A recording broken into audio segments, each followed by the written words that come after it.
நாளைய தினம் அக்ஷய திருதியைன்னு அழைக்கப்படுது. அக்ஷய திருதியை அப்படின்னா சித்திரை மாதத்தில் அமாவாசையிலிருந்து 3ஆம் நாள் திருத்தியை. அக்ஷய திருத்தியை அப்படின்னு ஏன் பேர் வந்தது அப்படின்னா, பிரம்மா அந்த உலகத்தை படைச்சே இல்லையா, இன்றைக்கி தான் படைச்சிடறான் அந்த முதல்ல வீரங்களையும் நம்மளையும் எல்லாரையும். அதனால் பிரம்மா உலகத்தை படைச்ச நாளான நாளைக்கு அக்ஷய திருத்தியைன்னு ஒரு பேர். அது மட்டும் இல்லை, குச்சேலனுக்கு கிருஷ்ண பரமாத்மா அவளை சாப்பிட்டு அவரை பெரிய குபேரன் ஆக்கினது இந்த அக்ஷய திருத்தியில் தான். அது மட்டும் இல்லை, மகாபாரத போர் நடந்தது இந்த அக்ஷய திருத்தியில் தான். இந்த மாதிரிக்கா நம்ம சங்கராச்சாரியர், மகா சங்கராச்சாரியர் அவர் கனகதாரா ஸ்தோத்திரத்தை பாடினது இந்த அக்ஷய திருத்தியில் தான். இந்த அக்ஷய திருத்தியை அப்படின்றது நமக்கு சகல விதமான நன்மைகளையும் கொண்டு வந்து கொடுக்கக்கூடிய ஒரு நல்ல நாள். இந்த நாளில் சாதாரணமாக நம்ம தேங்காய் வாங்கணும், வெள்ளி வாங்கணும் தெரிஞ்சு வச்சுன்னு இருப்போம். அதெல்லாம் வாங்குவோம். பணம் காசு இருக்கிறவா நல்லா வாங்கிட்டு வந்து நல்லா வச்சுக்கிட்டோம். அது லக்ஷ்மிகரம் தான். நம்ம எல்லோரும் என்ன பண்ணலாம் அப்படின்னா, கல் உப்பு ஒரு பாக்கெட்,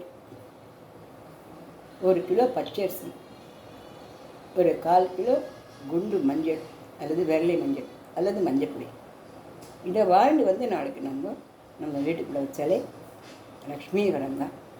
நாளைக்கு நம்மளால் அன்னதானத்தை யாருக்கா நம்ம பண்ணலாம். தயிர் சாதமோ அல்லது கல்கண்டு சக்கரை பொங்கலோ ரொம்ப விசேஷமானது இன்றைக்கி. ஏன்னா மகாலட்சுமி நம்மளுக்கு அனுகிரகம் பண்ணுற நாள் இன்றைக்கி. அதனால் கனகதாரா ஸ்தோத்திரத்தை படிக்கலாம். காலங்காத்தால் ஆதித்ய ஹிருதயம் ஸ்தோத்திரத்தை அழகாக நம்ம சூரியனை பார்த்து சொல்லலாம். கோவில்களுக்கு போயிட்டு வரலாம். நம்ம எந்த நல்ல முயற்சியும் நாளைக்கு ஆரம்பிக்கலாம். அது நல்ல வெற்றியில் வரும் அப்படின்னு சொல்கிறது வழக்கமாக இருக்கிறதுனால, இந்த அக்ஷய திருதியில் நம்ம மகாலட்சுமியை நமக்கு தெரிஞ்ச மந்திரங்களெல்லாம் சொல்லி நல்லா மல்லிகை பூவை நல்லா உதிர்த்து வச்சுட்டு அந்த பூவால் அர்ச்சனை பண்ணால் ரொம்ப நல்ல விசேஷம்.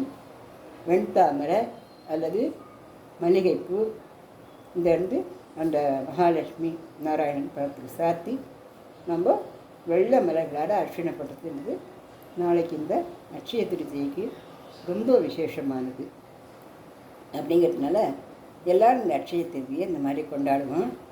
இந்த அரிசி, இந்த மஞ்சள், இந்த உப்புலாம் என்னத்துக்கு வாங்கி வந்து வைக்கணும் அப்படின்னா என்னென்னா, நம்ம எப்போவுமே சுபிக்ஷமாக எந்த வித குறையும் இல்லாத அன்னம், ஆகாரம், உடை, கௌரவம், சந்தோஷம், மாங்கல்யம் எல்லாம் நிலச்சி சௌக்கியமாக இருக்கணும் அப்படின்னு மகாலட்சுமிகிட்ட ப்ரேயர் பண்ணிக்கிறதாக இந்த 3 பொருள்களையும் வாங்கி வச்சுக்கிறதுக்கு அடையாளம் இது. இந்த நாட்டில் யாராவது விருந்தினர்கள் வீட்டுக்கு வந்தால் அவளுக்கு நல்லா சந்தோஷமாக வரவேற்று அவளுக்கு நல்லா சாப்பாடோ, மோரோ, தீர்த்தமோ, காஃபியோ என்ன இருக்கோ அந்த நம்ம கொடுக்கறதுனால மகாலட்சுமியை மகிழ்ந்து நமக்கு எல்லா நன்மைகளையும் தருவார் அப்படிங்கிறதாக ஐதீகம். சரி, நாளை அக்ஷய திருதியை சந்தோஷமாக கொண்டாடலாமா?